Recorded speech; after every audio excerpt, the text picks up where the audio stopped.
Hey guys, দেখে বুঝতে পেরেই গেছো আমি আর আমার ভাই আজকে এক জায়গায় যাচ্ছি, কিন্তু কোথায় যাচ্ছি সেটা জানতে হলে তো পুরো ভিডিওটা দেখতে হবে। আর হ্যাঁ, একটা কথা, এটা কিন্তু আজকের ভিডিও নয়, কিছুদিন আগেকার ভিডিও। কিছু সমস্যা থাকার কারণে এডিট করতে একটু লেট হয়ে গেল। ওই 9:30টার সময় আমাদের অনুষ্ঠানটা স্টার্ট হবে, তাই আমরা বাড়ি থেকে 8টার সময় বের হয়েছি, কারণ আমরা যেখানে যাচ্ছি সেখানটা আমাদের বাড়ি থেকে 1 ঘন্টা 1.5 ঘন্টা মতো টাইম লাগে। আর তাছাড়া আমরা যেখানে যাচ্ছি সেই প্রপার লোকেশনটা আমাদের জানা নেই, ম্যাপ দেখে দেখে যেতে হবে। আমরা যে রাস্তা দিয়ে যাচ্ছিলাম, মানে রাস্তার ধারে ধারে গাছ, পুরো মাঠটা সবুজ আর ওপরে নীল আকাশ, জাস্ট অসাধারণ। কি করিলে বলো পাইব তোমারে, রাখিব আখিতে আখিতে, ওহে কি করিলে বলো পাইব তো।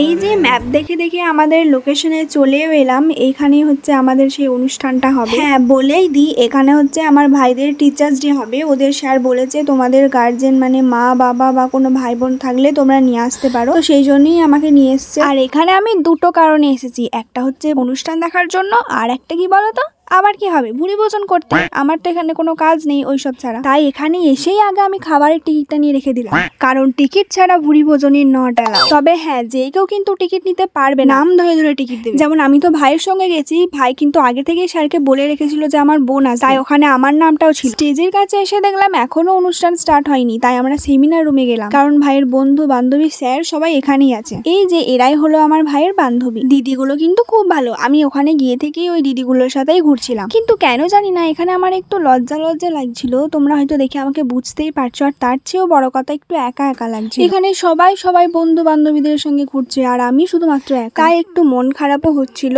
আর তার কিছুক্ষণ পরই শুরু হয়ে গেল মারামারি। মানে এখানে ফুচকা, পকোড়া আর লস্যির স্টল বসেছিল, আর ওগুলো স্টার্ট হওয়াতে বাপরে একেবারে মৌমাছির মতো ছেকে ধরল। আমি ওখানে যাইনি বাবা, এখনই গেলে ঠেলে ফেলে দেবে। ভাই সব এনে দিচ্ছিল, আমি শুধু দাঁড়িয়ে দাঁড়িয়ে খাচ্ছিলাম। অবশ্য ফ্রিতে পাওয়া জিনিস তো এইভাবেই নিতে হবে, না নিতে পারলেই ব্যাস ফাঁকি যাবে। তো যাই হোক, আর তারপরেই দেখা হলো আমার এই দিদিটার সাথে। এটা হচ্ছে আমার ভাইয়ের বেস্ট ফ্রেন্ড। এই দিদিটাকে কিন্তু আমার খুব ভালো লেগেছে, খুব মিষ্টি। আর তাছাড়া এই দাদা দিদিরা তো ছিলই। ঠিক আছে অনেক তো ঘোরাঘুরি হলো, এরপর একটু টায়ার্ড হয়ে গেছি, চলো এখানে বসে বসে অনুষ্ঠান দেখি।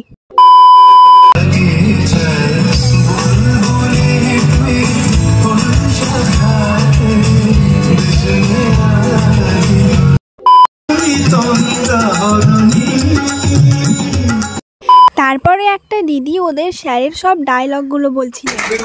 এরপর আসি আমাদের সবার প্রিয় Nirupam sir. Hello brothers and sisters, শুভ সন্ধ্যা। কিরে সেটটা করলি কেমন? ম্যাকডোনাল্ডস খুব স্ট্যান্ডার্ড, এরকমই আসবে, চিন্তা করিস না, তোরা শুধু পড়ে যা। আর শোন, তোদেরকে একটা কথা বলি, যে বেশি পড়বে সে কিন্তু তোর থেকে এগিয়ে যাবে। তুই 6 ঘন্টা পরে চাকরি পাবি, আর তোর থেকে যে বেশি পড়ছে সে পাবে না, এটা কিন্তু হবে না। মাথায় রাখবি, ও 6 ঘন্টা পড়লে তোকে 10 ঘন্টা পড়তে হবে। 27, 37, 47, 57। তোমার মোবাইলের সঙ্গে সংখ্যাগুলোর সম্পর্ক কি?